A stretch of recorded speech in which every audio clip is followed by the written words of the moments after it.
मैं मोबिन अंसारी क्लासेस से आज 11th क्लास के लिए जो हमारा चैप्टर चल रहा था हिस्ट्री का, यायावर साम्राज्य, आज उसका दूसरा पार्ट है। इससे पहले हम लोग चंगेज़ खान के बारे में पढ़ लिए थे। आज नेक्स्ट क्वेश्चन है कि चंगेज़ खान एवं मंगोलों का विश्व इतिहास में क्या स्थान है, वर्णन कीजिए। ये क्वेश्चन कई बार लॉन्ग क्वेश्चन में आया हुआ है, तो हमें इसको अच्छे से याद रखना है कि चंगेज़ खान और मंगोलों का विश्व इतिहास में क्या स्थान है। तो चंगेज़ खान, जब ये क्वेश्चन 8 नंबर में आएगा तो पहले तो हमें 2 लाइन चंगेज़ खान के बारे में लिखना है कि चंगेज़ खान मंगोल साम्राज्य का एक वास्तविक संस्थापक था। इसी ने मंगोल साम्राज्य को प्रारंभ किया था। अब उसका क्या योगदान है, तो सबसे पहला पॉइंट है, हेडिंग लिखेंगे मंगोलों को संगठित करना। हेडिंग क्या है, मंगोलों को। अब इसमें व्याख्या करना है कि चंगेज़ खान ने ही सबसे पहली बार मंगोलों को संगठित किया, अर्थात आपस में जोड़ने का कार्य। मंगोल, पहले दूर लिखना नहीं, अभी पहले सुनना है कि चंगेज़ खान ने मंगोलों को आपस में संगठित किया, अर्थात उनको आपस में एकजुट किया। इससे पहले सारे मंगोल दूर दूर बिखरे होते थे। इसने उनको आपस में प्रयास करके, कुछ को समझा करके, कुछ को लड़ाई के माध्यम से आपस में एकजुट किया। तो पहला पॉइंट क्या हो गया, मंगोलों को संगठित करना। इसकी व्याख्या कर देनी है कि चंगेज़ खान ने ही सबसे पहली बार मंगोलों को आपस में जोड़ने का प्रयास किया, संगठित करने का प्रयास किया और प्रयास संगठित करके उनको शक्तिशाली बनाया। दूसरी हेडिंग क्या है, कबीलाई लड़ाइयों का अंत। तो हमने बताया था कि चंगेज़ खान किस कबीले का था, तो कियात कबीले का था। तो पहले क्या थे, मंगोल अलग अलग कबीलों में बटे हुए थे और वो आपस में ही लड़ते झगड़ते रहते थे। तो चंगेज़ खान ने क्या किया, जितने भी अलग अलग कबीले थे उनमें जो लड़ाइयाँ होती थीं उन सबको आपस में जोड़ करके, जो कबीलाई लड़ाई होती थी उनको समाप्त करके एक कर दिया।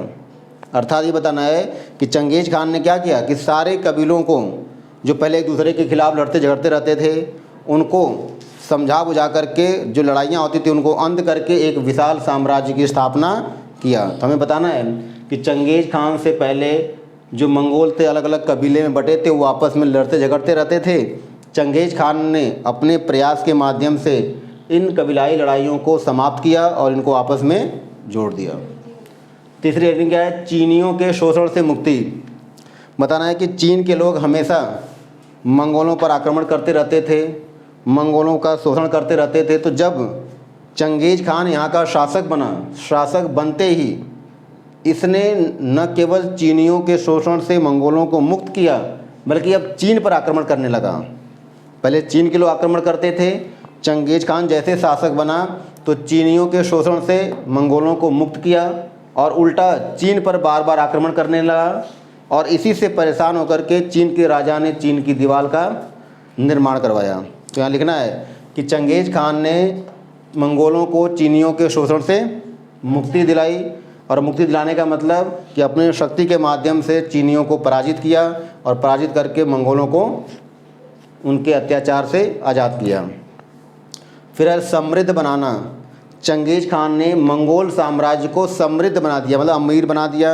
अर्थात चंगेज़ खान ने अन्य पड़ोसी राज्यों को जीत करके अपने साम्राज्य को अत्यधिक अमीर बना दिया। तो हेडिंग लिखना क्या, समृद्ध बनाना। समृद्ध मतलब अमीर, कि चंगेज़ खान ने पड़ोसी राज्यों पर आक्रमण किया, उनको आपस में मिला लिया, वहाँ से पर्याप्त मात्रा में धन संपत्ति प्राप्त करके अपने आप को अमीर, अपने आप मतलब कि अपने साम्राज्य को समृद्ध कर दिया।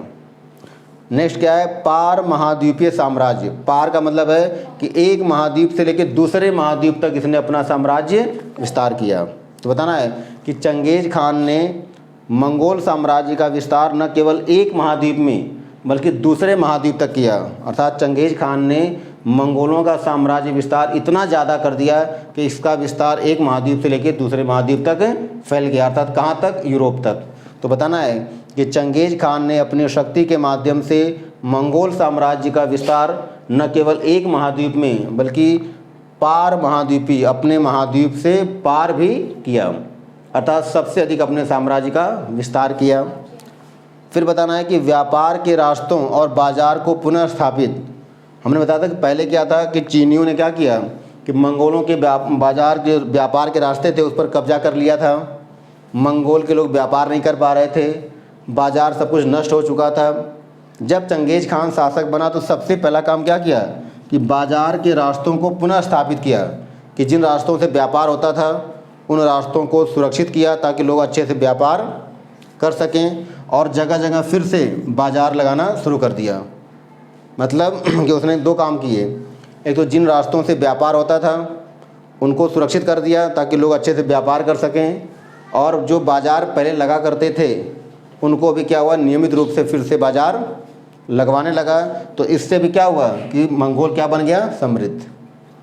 फिर है राष्ट्र नायक। इसमें याद रखना है कि मंगोलिया रूस से स्वतंत्र हुआ था। किससे? रूस से स्वतंत्र हुआ था। और जब मंगोलिया रूस से स्वतंत्र हुआ, रूस के नियंत्रण से, तब चंगेज खान को एक राष्ट्र नायक के रूप में स्थापित किया गया। ऐसे बताना है कि मंगोलिया चीन के नियंत्रण से स्वतंत्र हुआ, और जब मंगोलिया आज़ाद हुआ तो मंगोलिया की सरकार ने चंगेज खान को राष्ट्र नायक के रूप में घोषित किया।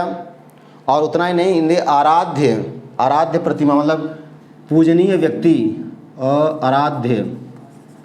आराध्य व्यक्ति के रूप में महत्व दिया, अर्थात चंगेज खान को पूजनीय व्यक्ति कहा। तो इस तरह से इतने पॉइंट लिखना है, लेकिन लास्ट में बताना है कि चंगेज खान मंगोलों के लिए तो एक महान व्यक्ति था क्योंकि मंगोल साम्राज्य के लिए अच्छे कार्य किए, लेकिन विश्व इतिहास में इसकी छवि एक घृणित व्यक्ति की तरह है, मतलब जिससे हम घृणा करते हैं। क्यों? क्योंकि इसने हज़ारों लाखों की संख्या में लोगों को मरवा दिया, उसके बाद कत्लेआम भी कराया, और साथ ही साथ लोगों पर अत्याचार किया। तो जो उसके ये कार्य हैं, ये कार्य उसके क्या हो जाते हैं, धूमिल हो जाते हैं। मतलब कि हमें जो उसे याद करना चाहिए अच्छे कार्यों के लिए, तो वो केवल मंगोलों के लिए अच्छा था, लेकिन बाकी लोगों के लिए क्या था, बहुत ही बुरा था। तो इस तरह से चंगेज खान और मंगोलों का विश्व इतिहास में क्या योगदान था, ये कंप्लीट हुआ।